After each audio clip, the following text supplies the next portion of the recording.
স্পষ্টভাবে বলতে চাই আইন শৃঙ্খলা রক্ষাকারী বাহিনীদের, আমাদের সেনাবাহিনীদের, যে আমাদের ছাত্রছাত্রী ভাই বোনদের বুকে যেন আরেকটা গুলি না। আসসালামু আলাইকুম সম্মানিত দর্শক, শুরুতে ভিডিও টাইটেল এবং থাম্বনেল দেখে বুঝতে পেরেছেন ভিডিওটা কতটা গুরুত্বপূর্ণ হতে যাচ্ছে। তাই দর্শক ভিডিও সম্পূর্ণ দেখবেন এবং বেশি বেশি শেয়ার করে অন্যকে দেখার সুযোগ করে দেবেন। চলুন দর্শক আমরা সর্বপ্রথম ভিডিওগুলি দেখে আসি।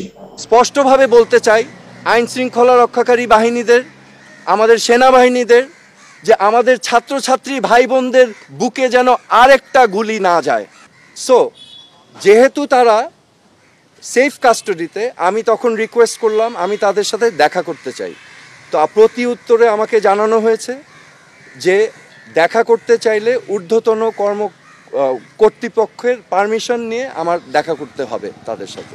বাংলাদেশের মুক্তিযুদ্ধ নেতৃত্বদানকারী বাংলাদেশের প্রথম প্রধানমন্ত্রী তাজউদ্দিন আহমেদ এবং সৈয়দ জোহরা তাজউদ্দিনের সন্তান, এবং আমি নিজেই একজন রাজনীতিবিদ হিসেবে আমি 2 টার্ম বাংলাদেশ সংসদের সদস্য ছিলাম, স্বরাষ্ট্র প্রতিমন্ত্রীর দায়িত্ব পালন করেছি এবং এখন আমি একজন সাধারণ নাগরিক।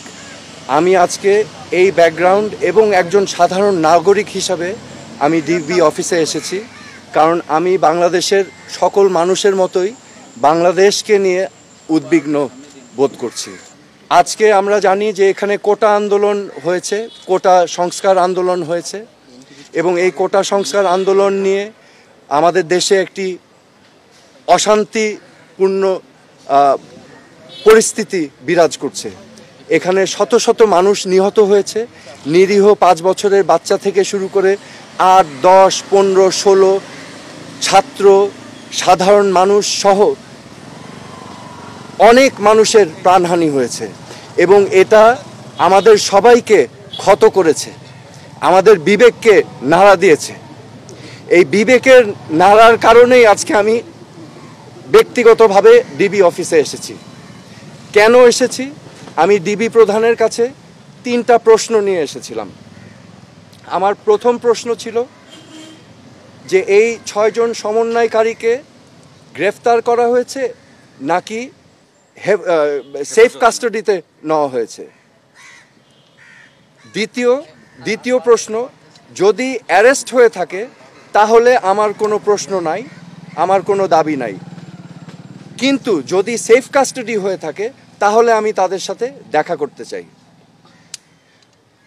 ডিবি প্রধান আমাকে পরবর্তীতে ঊর্ধ্বতন কর্মকর্তার কথা বলে উনি আমাকে জানিয়েছেন যে এই 6 সমন্বয়কারী যেহেতু তাদের নিরাপত্তা নিয়ে উদ্বিগ্ন ছিল, সেই কারণে তাদেরকে সেফ কাস্টাডিতে নেওয়া হয়েছে। এই কথা শুনে আমি প্রশ্ন করেছিলাম যে আপনারা কিভাবে বুঝলেন যে তারা উদ্বিগ্ন তাদের নিরাপত্তা নিয়ে? তারা কি আপনাদেরকে জানিয়েছিল, রিকোয়েস্ট করেছিল? আমাকে তখন তিনি জানিয়েছেন না, ওনারা বুঝতে পেরেছেন মনিটরিং করে। সো যেহেতু তারা সেফ কাস্টাডিতে, আমি তখন রিকোয়েস্ট করলাম আমি তাদের সাথে দেখা করতে চাই। তো প্রতি উত্তরে আমাকে জানানো হয়েছে যে দেখা করতে চাইলে ঊর্ধ্বতন কর্তৃপক্ষের পারমিশন নিয়ে আমার দেখা করতে হবে তাদের সাথে। আমার তৃতীয় প্রশ্ন ছিল তাদেরকে কখন সেফ কাস্টাডি থেকে মুক্তি দেওয়া হবে। এই প্রশ্নের জবাবে তিনি বলেছেন যে ঊর্ধ্বতন কর্তৃপক্ষ যখন ওনাকে নির্দেশনা দিবেন তখনই ওনাদেরকে ছেড়ে দেওয়া হবে। সো আমার প্রশ্ন এখন, সেফ কাস্টাডি আমার জানা মতে একজন নাগরিক যদি রিকোয়েস্ট করে তাহলে সেফ কাস্টাডিতে নেওয়া যেতে পারে, কিন্তু রিকোয়েস্টের বাইরে যদি কাউকে সেফ কাস্টাডিতে নেওয়া হয়, এটা কি আসলে সেফ কাস্টাডি না এটা অ্যারেস্ট? তো এটা হচ্ছে আমার প্রশ্ন। এখানে আমি আপনাদের সম্মুখে স্পষ্টভাবে বলতে চাই, এই ছাত্র আন্দোলন, কোটা সংস্কার আন্দোলন নিয়ে যে সকল ক্ষয়ক্ষতি হয়েছে, ক্ষয়ক্ষতি কিছুই না। ক্ষয়ক্ষতি কেন কিছু না? এই ক্ষয়ক্ষতি যেই সম্পদের ধ্বংস হয়েছে সেগুলো তো জনগণের ট্যাক্স দিয়েই করা হয়েছে, এগুলো জনগণের সম্পদ, এগুলো হয়তো ভবিষ্যতে আমরাই আবার গড়ে নিব, কিন্তু একটি প্রাণ যেটা আমরা হারিয়েছি, একটি প্রাণও কি আমরা ফেরত পাবো? এই প্রাণ কি ফিরে আসবে? আমাদের মনে রাখতে হবে মুখ্য জিনিসটা কি, প্রাণের মূল্য কিন্তু কোটি কোটি কোটি কোটি কোটি টাকার থেকেও অনেক বেশি, তা অমূল্য।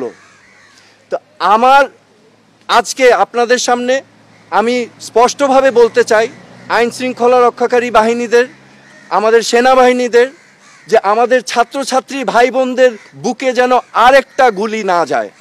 আপনারা বিরত থাকুন, এটা ঠিক না, দিস ইজ নট রাইট। আমি আজকে চলে এসেছি যে আমার জিমের কাপড় পরা, আমি আমার আবেগ, আমার বিবেকের তাড়না আমি চলে এসেছি এখানে। আজকে আমি মনে করি আমার মতো একটা পুলিশের গুলিতে পুলিশের ছেলে মারা গেছে।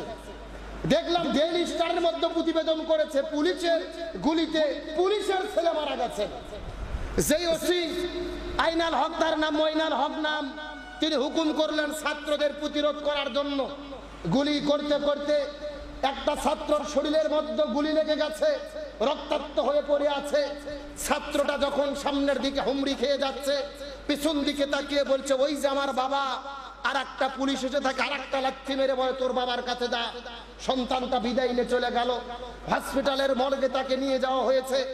রাত 12টা বাজে, সন্তান বাড়িতে ফেরেনি। তখন তার মা বাবার কাছে ফোন দিল, কোথায় তুমি? সন্তান তো এখন পর্যন্ত বাড়িতে ফেরে নাই। ওসি সাহেব খোঁজাখুঁজি করে সন্তানকে না পেয়ে বারবার ফোন দিচ্ছে হসপিটালের মর্গে।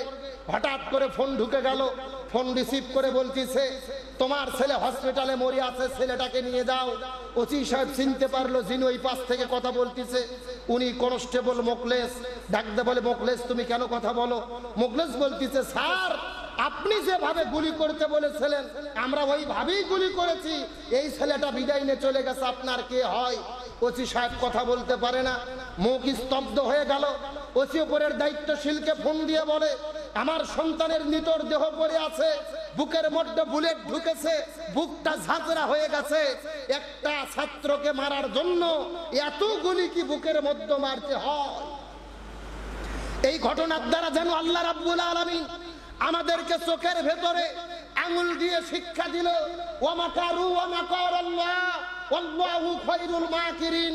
তোমরাও ষড়যন্ত্র করো, আল্লাহ পরিকল্পনা গ্রহণ করে, আর তোমাদের ষড়যন্ত্রের চাইতে আল্লাহর পরিকল্পনা, আল্লাহর কৌশল হলো সর্বোত্তম। আল্লাহ এই ঘটনার মাধ্যমে বুঝাইয়া দিল, একটা পুলিশের গুলিতে পুলিশের ছেলে মারা গেল। আল্লাহ তামাম প্রশাসনকে শিক্ষা দিতে চাচ্ছে, কাদের বুকে গুলি চালাচ্ছ? এরা তো তোমাদেরই সন্তান, এরা তো তোমাদেরই ভাই, এরা তো তোমাদেরই প্রতিবেশী, এরা তো তোমাদেরই আত্মীয় স্বজন।